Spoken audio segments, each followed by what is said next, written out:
Bonjour à toutes et à tous, bienvenue dans Smart Impact, l'émission de celles et ceux qui font de la RSE, responsabilité sociale, sociétale et environnementale des entreprises, un axe fort de leur stratégie. Voici le sommaire. Mon invité aujourd'hui, c'est Céline Rivals, directrice des ressources humaines, directrice RSE de Emova, avec des marques comme Monceau-Fleurs ou Au nom de la rose, le groupe s'engage dans une lutte anti-gaspi. Notre débat, il portera sur l'agriculture biologique et ses liens avec un géant de l'agroalimentaire, Nestlé. Quelle est la part du bio dans les céréales vendues en France? Comment aider les exploitants à basculer vers le bio? On va parler financement tout à l'heure. Et puis dans Smart Ideas, on va découvrir ensemble la start-up Ernesti qui met en relation des étudiants en santé et des personnes en perte d'autonomie. Horticulture, agriculture, silver economy, 3 univers, 30 minutes pour les explorer. C'est Smart Impact tout de suite.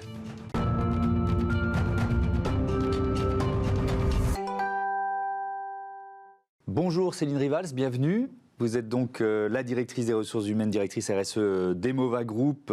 C'est le premier réseau français de vente de fleurs au détail avec des enseignes comme Monceau-Fleurs, Au nom de la rose ou encore Blooms. C'est votre marque 100% digitale. Quelques chiffres, il y a plus de 350 points de vente, un chiffre d'affaires 2021 de 130 millions d'euros en hausse de 9% par rapport à 2019. C'est ça qui est intéressant. Ça veut dire que les fleurs ne connaissent pas la crise ? Alors c'est en effet un marché très résilient, le marché du végétal, donc fleurs et plantes, qui a connu une transformation du mode de consommation avec la crise finalement. Donc il y a quand même une évolution notable avec la crise sanitaire, une féminisation, plus d'achats pour soi. Donc Emova Group en effet accompagne ces transformations au quotidien. Mais c'est un secteur particulièrement résilient. C'était vrai lors des crises précédentes. Comment vous l'expliquez ? Alors, oui, ça a toujours été le cas. En fait, déjà, on accompagne tous les événements de la vie depuis toujours. Donc, ça va du mariage, des anniversaires, la Saint-Valentin, la fête des mères. Donc, tous ces grands événements. Et puis, avec la crise sanitaire, vraiment, l'accent a été mis sur l'achat pour soi. On n'est plus uniquement dans le faire plaisir. C'est pas uniquement l'homme qui va acheter pour la Saint-Valentin. Ce schéma-là est pas dépassé, mais en tout cas, il y a du complément avec de l'achat pour soi, pour sa maison, les senteurs, les couleurs. Ça veut dire qu'il y a d'autres points de vente en ouverture qui sont prévus pour cette année 2022, c'est ça ? Alors tout à fait. Alors, déjà en 2021, nous avons ouvert 12 points de vente, principalement en franchise. Là, pour l'année 2022, on en prévoit une vingtaine aussi. Donc c'est un groupe qui est sur une dynamique de croissance. Est-ce que c'est un secteur en tension en termes d'emploi ? Est-ce que vous avez besoin, je ne sais pas, de comment vous recrutez ? Alors exactement. Je pense que nous ne sommes pas le seul secteur en tension actuellement. On parle de grandes démissions. Malheureusement, c'est le cas pour nous aussi. Donc, on a beaucoup recours aux institutionnels de l'emploi, de plus en plus. On travaille sur de la reconversion professionnelle. Et spécificité, nous avons créé une école interne, une école florale, un CFA, qui permet de former des apprenants en vue d'un diplôme. Donc, le CAP fleuriste, en 1 an, en 2 ans. On a actuellement 50 apprenants dans cette école. Et donc, ça nous permet, en effet, ensuite, d'avoir des personnes en magasin et de les recruter. Bien sûr, on va parler de la lutte contre le gaspillage végétal, mais peut-être d'abord, vous êtes directrice RSE, ça signifie quoi au sein d'un groupe comme Emova ? Alors, j'ai rejoint le groupe il y a un peu plus de 6 mois, en effet, pour renforcer nos exigences environnementales et sociales. Alors, c'est très vrai pour Emova, mais c'est aussi très vrai pour la filière horticole française. Pourquoi ? Parce qu'aujourd'hui, 85% des fleurs vendues en France proviennent des Pays-Bas. Au royaume de la fleur. Donc l'objectif pour la filière, et y compris a fortiori, j'ai envie de dire, pour Emova, c'est vraiment d'augmenter la part de fleurs françaises, donc proposer une offre plus durable, avoir recours à des producteurs locaux. Par exemple, c'est un exemple, la pivoine au mois de mai l'an dernier, nous avons vendu des pivoines dans nos magasins, comme beaucoup de fleuristes. Nous avons signé un contrat de production avec un producteur d'Île-de-France et nous lui avons donc acheté les 100 000 pivoines qu'il a pu produire. Donc c'est vraiment là-dessus qu'on va travailler, donc sur une offre durable. On va essayer aussi, bien sûr, de maîtriser nos impacts environnementaux. Donc ça va passer sur notre schéma d'approvisionnement, mais aussi la logistique du dernier kilomètre, la livraison à domicile, avoir des partenaires green. Donc ça, c'est vraiment un gros chantier pour Emova Group et pour la filière de manière générale. Oui, j'entendais Franck Poncet, qui est le président du directoire d'Emova Group, sur France Info le week-end dernier. Il disait que 10% des ventes de fleurs, c'est de la production française. Exactement. C'est ça. Donc il y a effectivement une marge de progression qui est importante. Mais ça veut dire quoi? Ça veut dire qu'on n'a plus de filière suffisamment puissante pour fournir, tout simplement? C'est exactement ça. On a un problème aujourd'hui de volume. et de saison aussi, puisque c'est un produit très saisonnier. C'est une filière qui a été délaissée depuis maintenant, on va dire 30 ans. Il y a 40% des terres de production qui ont disparu. Donc, il faut redynamiser la filière horticole française. Mais, on s'inscrit là-dedans. Mais quand on parle de fleurs de saison, est-ce que vendre des roses à la Saint-Valentin, c'est compatible avec une politique RSE d'un groupe comme Ewova? Alors, effectivement, on va s'attacher aussi à vendre d'autres produits purement de saison. En ce moment, vous aurez des mimosas dans nos magasins. Mais à la Saint-Valentin, il n'y aura pas que des roses. Il y aura aussi des anémones. Et puis, le mois suivant, il y aura des jonquilles. Donc, ça, c'est un premier point. Deuxième point, effectivement, on continue à vendre des roses qui viennent de plus loin, qui peuvent venir du Kenya, d'Équateur. Et dans ce cadre-là, on agit sur le commerce équitable. Voilà. Donc là, on a signé un partenariat avec Max Havelaar pour proposer des fleurs Fairtrade Max Havelaar. Donc c'est aussi une contribution sociale quelque part et ça fait vraiment partie de notre démarche RSE globale. Oui, parce qu'on a reçu ici le patron de Max Havelaar en France. Ça signifie une rémunération des exploitants. Enfin voilà, il y a un effet en cascade d'un choix comme celui-là. Mais j'y pensais parce que quand on s'appelle, il y a une de vos enseignes, c'est Au nom de la rose. C'est compliqué de s'appeler Au nom de la rose et de se dire on va vendre des roses toute l'année alors qu'on fait la promotion de la fleur de saison, quoi. C'est tout à fait ça. Alors, on se diversifie aussi. Je vous invite à aller avenue Mozart, où finalement, on commence aussi à proposer d'autres fleurs, et pas uniquement de la rose, et notamment des fleurs de saison et des fleurs de France. Alors, il y a aussi cet engagement sur la lutte contre le gaspillage végétal. Alors ça, c'est passionnant parce que déjà, je voudrais comprendre ce que ça représente dans le travail d'un fleuriste. Ce gaspillage végétal, c'est quel pourcentage de ce qu'il pourrait vendre, quoi? Ce qui est important, c'est oui, on est à peu près sur 5%. Donc ça peut sembler pas énorme, mais c'est quand même beaucoup. Voilà, c'est quand même beaucoup. Donc l'objectif, c'est en effet d'accompagner nos équipes pour le tri des déchets verts. Et pour ça, on a conclu un partenariat avec Vépluche, donc depuis septembre 2021. Alors c'est très vertueux, c'est une économie circulaire, puisqu'en fait Vépluche vient récupérer les déchets verts dans nos magasins et ensuite les transforme en compost, qui sont de nouveau proposés à nos clients en magasin. Et en plus, ils utilisent des véhicules 100% électriques. Donc vraiment un dispositif vertueux. Pour l'instant, nous avons 3 sites depuis septembre 2021. Ça représente 5 tonnes qui ont été récupérées de déchets verts. 2 tonnes de compost qui ont été produits et redistribués dans les magasins. Et donc là, on va développer sur l'ensemble de nos magasins en fonction de la répartition géographique de Vépluche. Mais c'est vraiment ce type de dispositif très vertueux que nous souhaitons développer. Comment il s'explique ces 5%, ce gaspillage entre guillemets? C'est la fragilité des fleurs coupées, tout simplement? En effet, c'est un produit noble, mais ultra périssable. Donc, avec la logistique, on parlait tout à l'heure de la provenance pour certaines fleurs des Pays-Bas. Donc, forcément, il y a une durée de vie, on va dire, qui parfois réduite. Donc, ça génère aussi beaucoup de déchets. Et puis après, quand on confectionne un bouquet, il y a aussi un peu de pertes liées à la confection. Donc c'est pour ça que c'est particulièrement important pour nous de récupérer ces déchets verts et puis de pouvoir les transformer. Alors il y a ce partenariat avec Vépluche, il y en a un aussi avec Too Good To Go. Il consiste en quoi ce partenariat? Alors là on est sur l'anti-gaspillage en effet. Donc ce sont des bouquets qui sont un peu en fin de vie, qui vont être proposés via l'application Too Good To Go. Un coût faible, c'est-à-dire que pour moins de 10 €, on peut avoir un bouquet ou des plantes. Et puis des compositions pour 30 €, donc très facilement à travers l'application. C'était déjà proposé pour l'alimentaire, et en fait, on l'a étendu aux fleurs et aux plantes. Aux fleurs et aux plantes. Et puis, autre partenariat, Nous Anti-Gaspi. Alors là, on est dans quelle logique avec Nous Anti-Gaspi? Alors, à peu près le même principe. Nous, c'est notre site de production pour le e-commerce. Donc, le site qui produit les bouquets e-commerce, qui donne les invendus, enfin, qui propose aux épiceries, Nous Anti-Gaspi, plutôt les bouquets invendus. Et ensuite, ils sont vendus à prix très, très faible dans ces épiceries, Nous Anti-Gaspi. Quand on arrive dans un groupe comme celui-là, vous l'avez dit, ça fait 6 mois que vous êtes à la tête de la politique RSE. Vous êtes également directrice des ressources humaines. Ça a été quoi votre état d'esprit? Vous vous êtes dit, tiens, il y a un chantier passionnant. Vous l'avez dit tout à l'heure, il y a une filière qui peut peut-être un peu repenser sa logique.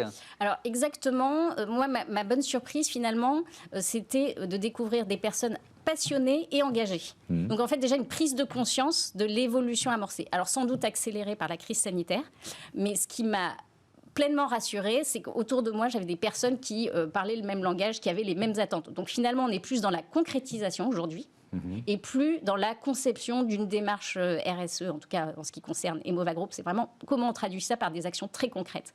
Comment on suit, comment on fixe des indicateurs et comment on se définit une démarche continue de progrès. C'est plus facile à faire quand on est en croissance ? Alors, ça aide beaucoup, mais je pense que là, la prise de conscience est vraiment générale. Toutes les parties prenantes, ce n'est pas uniquement les dirigeants, ça va être aussi les clients, les franchisés, on le disait en introduction, on a beaucoup de franchises. Donc ce sont vraiment toutes les parties prenantes qui sont maintenant convaincues et qui s'impliquent. Merci beaucoup, merci Céline Rivals, à bientôt sur Bismart. On reste tourné vers la terre dans cette émission puisqu'on parle agriculture biologique.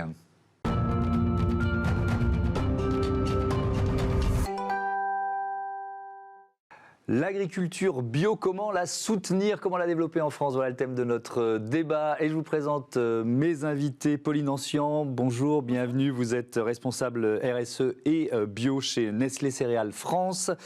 Héloïse Estève, bonjour, directrice des partenariats chez Mimosa. Mimosa, leader européen du financement participatif dans le secteur agroalimentaire. Alors je vous propose quelques chiffres pour commencer, pour illustrer notre débat sur le bio. La consommation alimentaire bio en France, chiffre 2020 en hausse de 12,2%.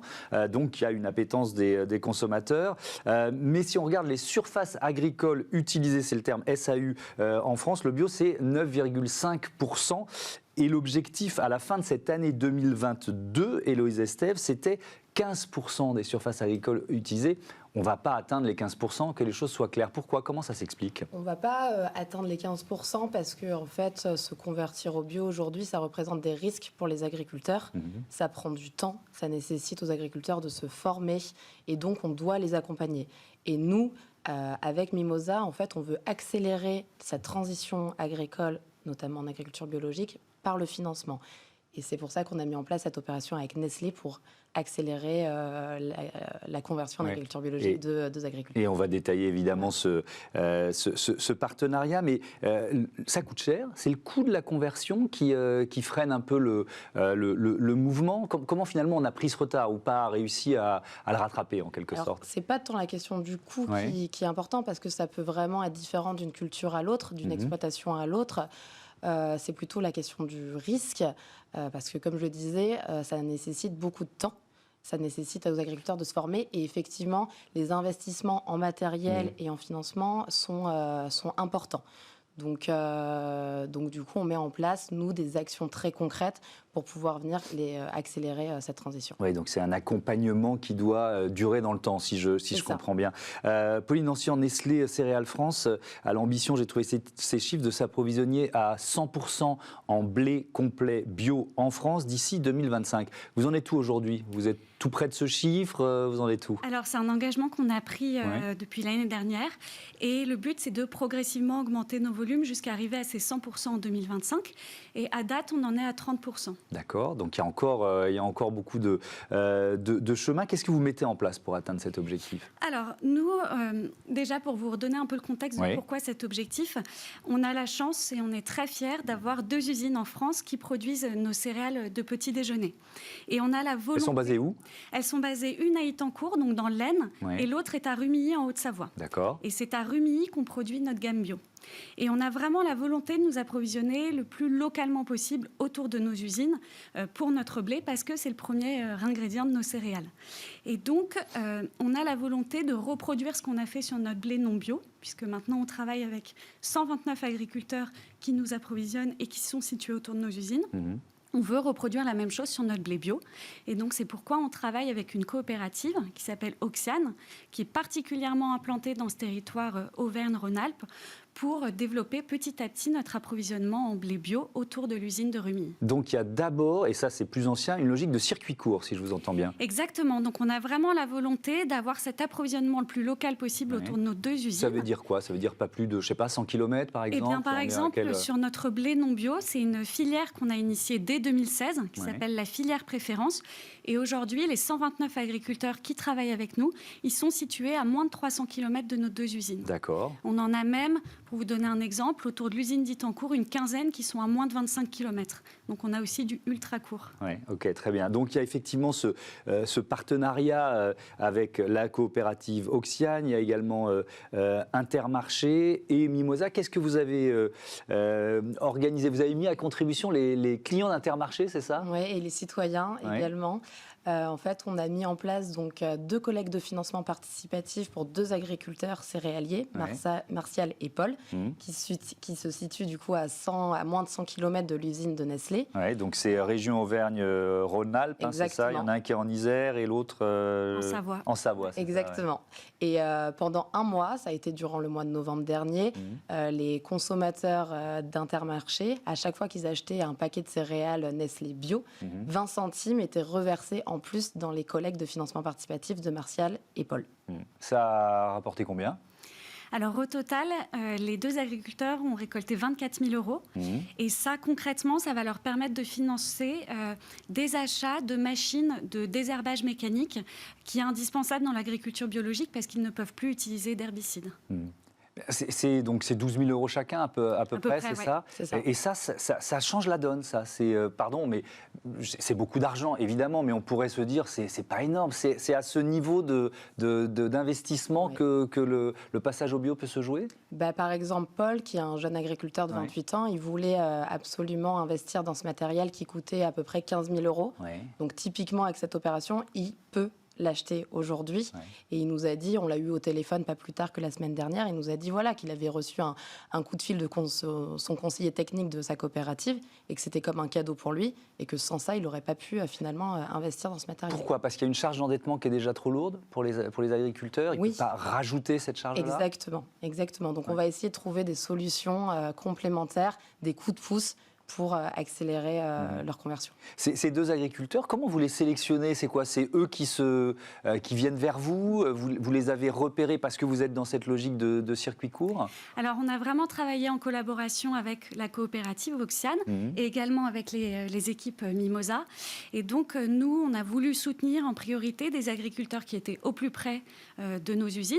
Donc là, en l'occurrence, Paul, il est à 50 km et Martial et son fils, ils sont à 100 km.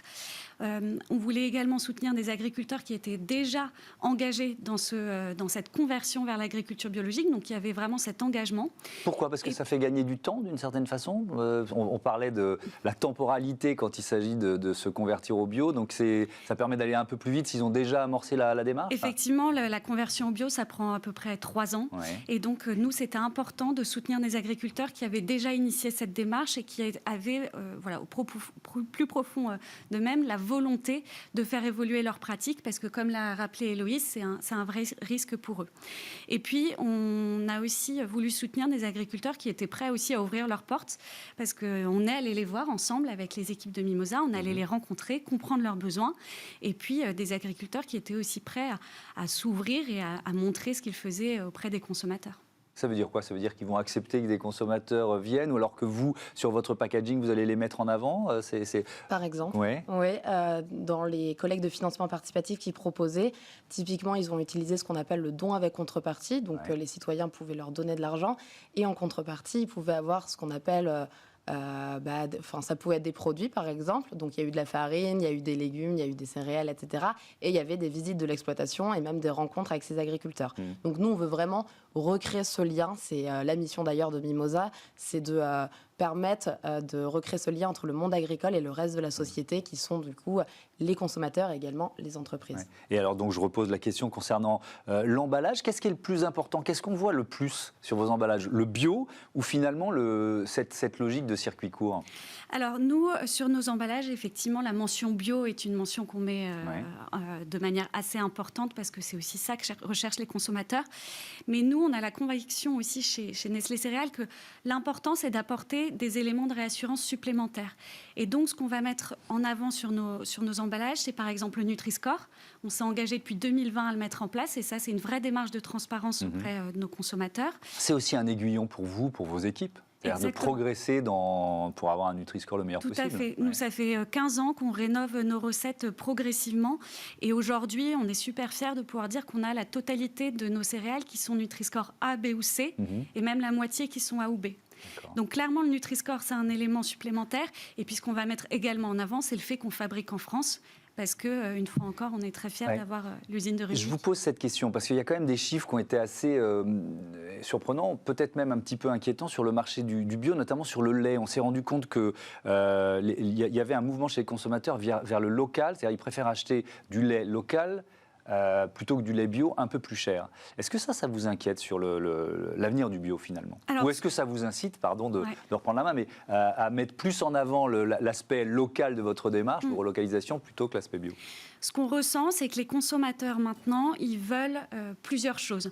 Ils veulent à la fois des produits qui sont meilleurs nutritionnellement, ils veulent des produits qui sont locaux, ils veulent des produits qui sont meilleurs pour l'environnement. Donc ça, c'est très important qu'on leur offre aussi des produits qui répondent à toutes ces attentes. Et c'est exactement ce qu'on cherche à faire sur notre gamme bio, avec des produits qui s'améliorent nutritionnellement. Un exemple concret, c'est notre gamme Nesquik.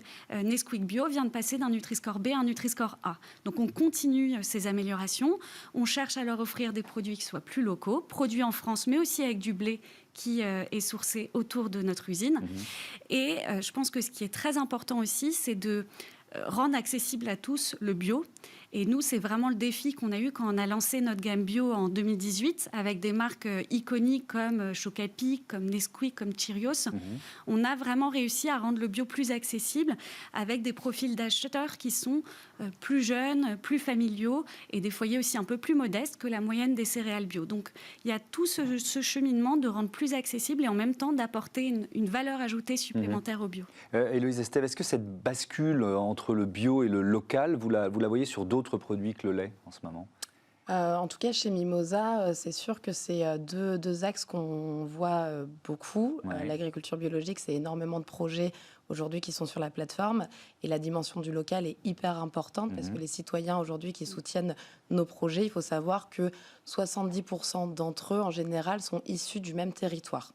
Donc il y a vraiment cette dimension de proximité qui est très importante. Qui s'est renforcée avec la crise sanitaire, sans doute?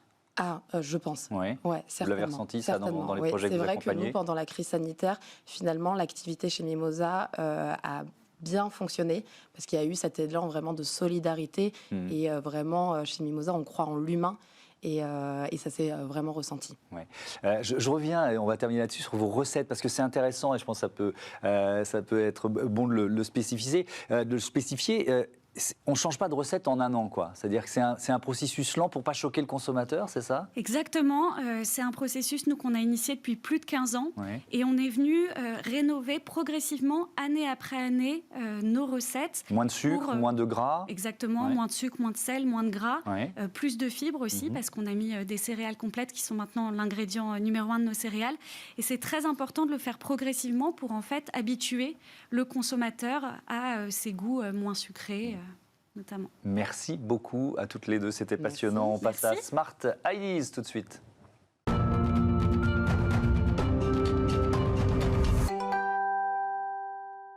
Smart Ideas avec Quentin Zakoyan, le cofondateur d'Ernesti. Bonjour. Bonjour. Bienvenue, vous l'avez créé en 2017 avec votre sœur Séverine, c'est ça? C'était quoi le déclic? En fait, le déclic, l'idée vient de Séverine, donc ma sœur, comme vous l'avez dit, cofondatrice d'Ernesti et psychologue clinicienne de la santé. En fait, elle a accompagné des familles pendant toutes ces années d'études, exactement sur le même principe que ce qu'on fait aujourd'hui chez Ernesti, donc des accompagnements de nuit. Et en fait, quand on a vu tout le bien que ça faisait, à la fois pour donc, les étudiants en santé qui comprenaient ce que c'était que d'accompagner une personne en perte d'autonomie, qui gagnait aussi un revenu complémentaire, les aidants familiaux qui pouvaient enfin dormir sur leurs deux oreilles parce qu'ils avaient une présence humaine qui veillait sur leurs parents en perte d'autonomie, et pour les accompagner qui avaient une présence jeune, dynamique et rafraîchissante au domicile toute la nuit. On s'est dit que c'était vraiment gagnant-gagnant, et donc il fallait essayer de reproduire ça à une échelle un peu plus globale. Et donc c'est ce qu'on fait avec Ernesti. Avec Ernesti, qui est une plateforme digitale. Donc l'idée, c'est de retarder le plus possible le départ du domicile des personnes en perte d'autonomie. Retarder, voire complètement éviter le départ du domicile.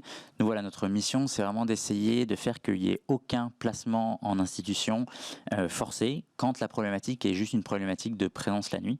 Et donc effectivement, vous l'avez dit, ce qu'on fait, c'est on est une plateforme d'accompagnement à domicile spécialisée sur la nuit.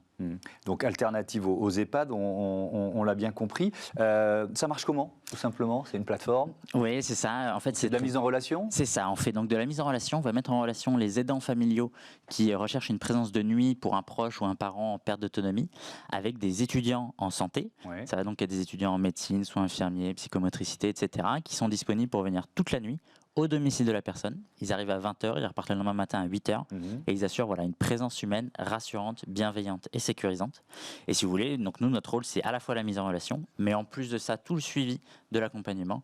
On va en plus de ça, évidemment, proposer une application mobile pour pouvoir permettre à l'aidant familial de gérer et de piloter quotidiennement le maintien à domicile de son proche. Double question concernant les étudiants en santé. Quels avantages, combien ça leur rapporte? Et puis surtout, est-ce que c'est plus difficile de trouver des volontaires en ce moment quand on voit que l'hôpital public, notamment, est vraiment en tension?